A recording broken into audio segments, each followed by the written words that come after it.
ಭವಿಷ್ಯದ ನಿರ್ಮಾಣ ಆಗ್ಬೇಕನ್ನುವಂತ ಕಳಕಳಿಯಿಂದ ಕ್ರೀಡೆಯನ್ನು ಕೂಡ ನಮ್ಮ ಪ್ರಧಾನಮಂತ್ರಿಗಳು ಬಿಟ್ಟಿಲ್ಲ. ಮೊದಲು ಅವರು ಕರೆಯನ್ನು ಏನ್ ಕೊಟ್ರು ಅಂತಂದ್ರೆ ಫಿಟ್ ಇಂಡಿಯಾ ಅಂತ ಕರೆ ಕೊಟ್ರು.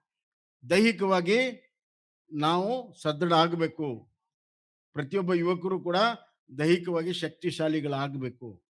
ಎರಡನೇ ಕರೆಯನ್ನ ಕೊಟ್ಟರು ಖೇಲೋ ಇಂಡಿಯಾ ಅಂತ. ನೀವು ಆಟವನ್ನು ಆಡಿ ಅಂತ.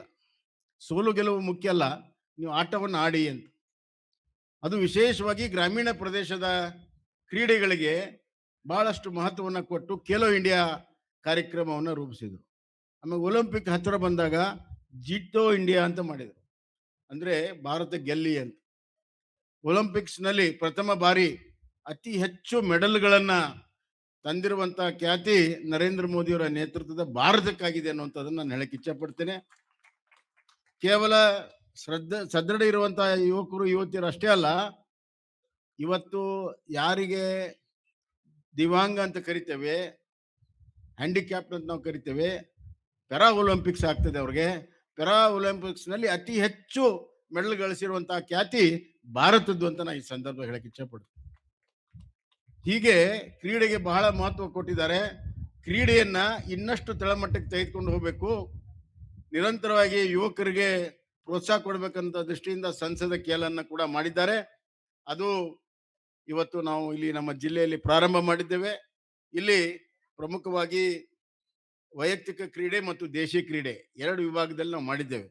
100 ಮೀಟರ್ ಓಟ, 400 ಮೀಟರ್ ಓಟ, ಆಮೇಲೆ relay 4x100 relay, long jump, shot put, discus throw, ಗೋಣಿ ಚೀಲ ಓಟ, ವಿಶೇಷ ಚೇತನರಿಗೆ 50 ಮೀಟರ್ ಓಟ. ಇದರ ಜೊತೆಗೆ ಸರ್ಕಾರಿ ನೌಕರರು ಕೂಡ ಕೊನೆಯ ಫೈನಲ್ ಅಲ್ಲಿ ಅವರು ಕೂಡ ಭಾಗವಹಿಸ್ತೇವೆ ಅಂತ ಹೇಳಿದ್ದಾರೆ. ಪೊಲೀಸರು ಕೂಡ ಇದರಲ್ಲಿ ಭಾಗವಹಿಸ್ತೇವೆ ಅಂತ ಹೇಳಿದ್ದಾರೆ. ಒಂದು ರೀತಿಯಲ್ಲಿ ಕ್ರೀಡೆಯ ಹಬ್ಬ ಹಾವೇರಿ ಜಿಲ್ಲೆಯಲ್ಲಿ ಎಲ್ಲ ಆಗ್ತಾ ಇದೆ. ಎಲ್ಲ ತಾಲೂಕು ಮಟ್ಟದಲ್ಲಿ ಕ್ರೀಡೆಗಳನ್ನ ಮುಗಿಸಿ ಕೊನೆಗೆ ಜಿಲ್ಲಾ ಮಟ್ಟದ ಬೃಹತ್ ವನ್ನ ಇಲ್ಲೇ ಹಾವೇರಿಯಲ್ಲಿ ನಾವು ಮಾಡ್ತೇವೆ. ಇವತ್ತು ಯಾರ್ಯಾರು ಗೆಲ್ತಾರೆ ಅವ್ರಿಗೆ ಮೆಡಲ್ ಅನ್ನ ಮತ್ತು ಕಪ್ಗಳನ್ನ ಕೊಡ್ತೀವಿ. ಫೈನಲ್ ಯಾರು ಗೆಲ್ತಾರೆ ಈ ಮೆಡಲ್ ಕಪ್ ಜೊತೆಗೆ ಕ್ಯಾಶ್ ಪ್ರೈಸ್ ಅನ್ನು ಕೂಡ ನಾವು ಕೊಡ್ತಾ ಇದ್ದೇವೆ. ಇಲ್ಲೆಲ್ಲಾ ವ್ಯವಸ್ಥೆಗಳನ್ನು ನಾವು ಮಾಡಿದ್ದೇವೆ. ಊಟ ತಿಂಡಿಯ ಎಲ್ಲ ವ್ಯವಸ್ಥೆಗಳನ್ನ ಕ್ರೀಡಾಪಟುಗಳಿಗೆಲ್ಲ ಮಾಡಿದ್ದೇವೆ. ಟಿ ಶರ್ಟ್ಗಳು ಕೊಡ್ತಾ ಇದ್ದೇವೆ, ಮೆಡಲ್ ಎಲ್ಲ ಕೊಡ್ತಾ ಇದ್ದೇವೆ.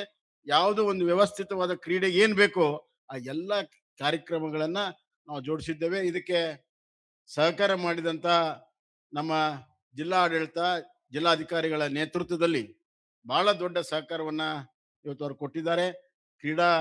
ನಮ್ಮ ಕ್ರೀಡಾ ಇಲಾಖೆಯ ಅಧಿಕಾರಿಗಳು ಲತಾ ಅವರ ನೇತೃತ್ವದಲ್ಲಿ ಬಹಳ ಒಳ್ಳೆಯ ಒಂದು ಕಾರ್ಯಕ್ರಮವನ್ನ ನಿಯೋಜಿಸಿದ್ದಾರೆ.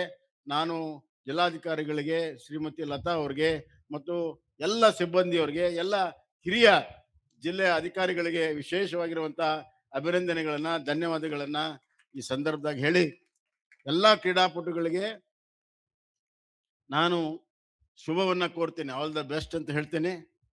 ಒಂದು ಮಾತನ್ನ ಹೇಳಕ್ ಇಚ್ಛೆ ಪಡ್ತೇನೆ, ಯಾರು ಸೋಲಾಕ್ ಹೆದರುದಿಲ್ಲ ಅವ್ರು ಮಾತ್ರ ಗೆಲ್ತಾರ. ಸೋಲಬಾರದು ಅಂತ ಆಟ ಆಡಿದ್ರೆ ಅದು ನೆಗೆಟಿವ್ ಡಿಫೆನ್ಸಿವ್. ನಾವು ಗೆಲ್ಲೇಬೇಕು ಅಂತ ಆಟ ಆಡಿದ್ರೆ ಅದು ಪಾಸಿಟಿವ್ ಮತ್ತು ಅಫೆನ್ಸಿವ್. ಆ ಗೆಲ್ಲೇಬೇಕನ್ನುವಂತ ಛಲದಿಂದ ತಾವೆಲ್ಲ ಆಟ ಆಡಿ ನಿಮ್ಮ ಸಾಧನೆ ಅತ್ಯುತ್ತಮವಾಗಲಿ. ಈ ಹಿಂದೆ ಸಾಧಿಸಕ್ಕಿಂತ ದೊಡ್ಡ ಸಾಧನೆಯನ್ನ ತಾವು ಮಾಡಿ ಬರುವಂತಹ ದಿನಗಳಲ್ಲಿ ನಮ್ಮ ತಾಲೂಕಿಗೆ, ನಮ್ಮ ಜಿಲ್ಲೆಗೆ ಮತ್ತು ನಮ್ಮ ರಾಜ್ಯಕ್ಕೆ ಕೀರ್ತಿ ತರುವಂತಹ ಕ್ರೀಡಾಪಟುಗಳು ಇದರಿಂದ ಹೊರಹೊಮ್ಮಲಿ ಅಂತ ಹೇಳಿ ಹಾರೈಸಿ ತಮ್ಮೆಲ್ಲರಿಗೂ ಶುಭವನ್ನ ಕೋರಿ ನನ್ನ ಮಾತನ್ನು ಮುಗಿಸ್ತೀನಿ. ಧನ್ಯವಾದ.